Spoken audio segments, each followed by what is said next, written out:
Ashes don't mean the end. They mean something had to burn. Welcome to Ash to Phoenix.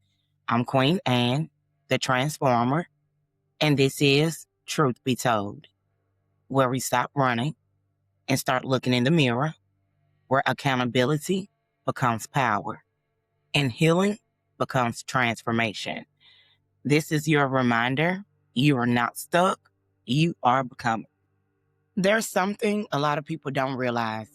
Avoidance has a cost, not just emotionally, not just mentally, but in every area of your life. Because every time you avoid something, you don't just delay the situation, you delay yourself. Avoidance is not peace. It feels like peace because it's quiet at the moment, but it's not a resolution.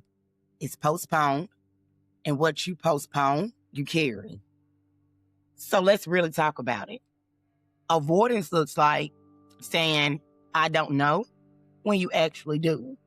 Staying in situations you have already outgrown. Not having the conversation you know needs to be had. Ignoring how you feel because you don't want to deal with it. Keeping yourself busy so you don't have to sit with yourself. Scrolling, distracting, numbing, delaying, calling it, I'm not ready. When really, you're afraid to choose. And fear is real. Let's not skip that. Because sometimes you're not avoiding because you're lazy. You're avoiding because you're scared of what comes after the decision.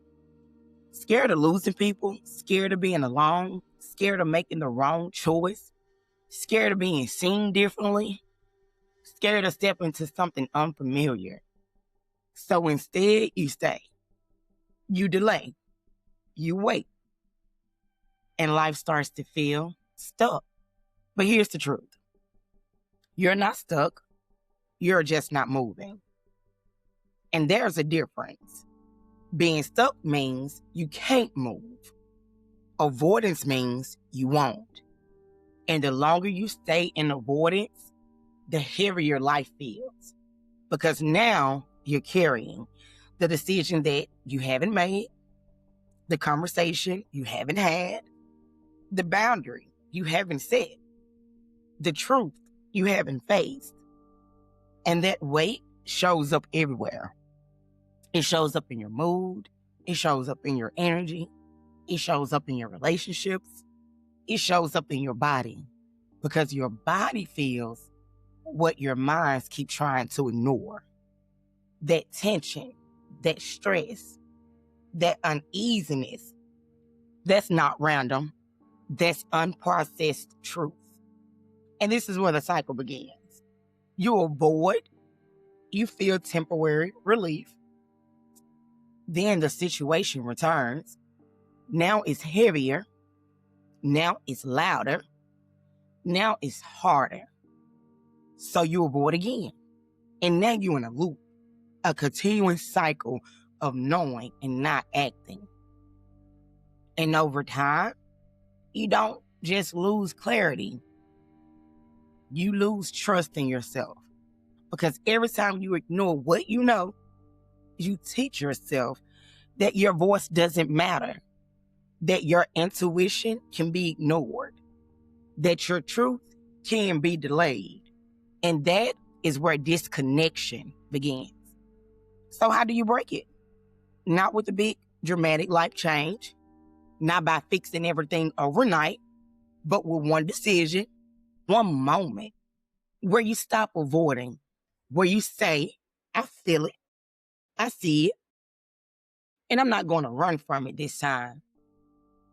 That might look like having the conversation, setting the boundary, walking away, saying no, admitting the truth to yourself, even if nobody else knows it yet. And yes, it's going to feel uncomfortable because you're stepping out of avoidance and into responsibility. But remember, discomfort is temporary. Avoidance is repetitive. So you have to ask yourself, do I want a temporary moment of discomfort or a repeated cycle of frustration, because growth requires movement, and movement requires decision, and making a decision requires courage. And the truth is, you already have everything you need. You already know. You already feel it. You just been avoiding acting on it. So start small. Don't overwhelm yourself. One honest decision, one action, one moment of choosing yourself, and then do it again and again until the cycle breaks. Because once you stop avoiding, you start becoming. And that is where your power is. Truth be told, you're not stuck. You've just been avoiding. It's all about you.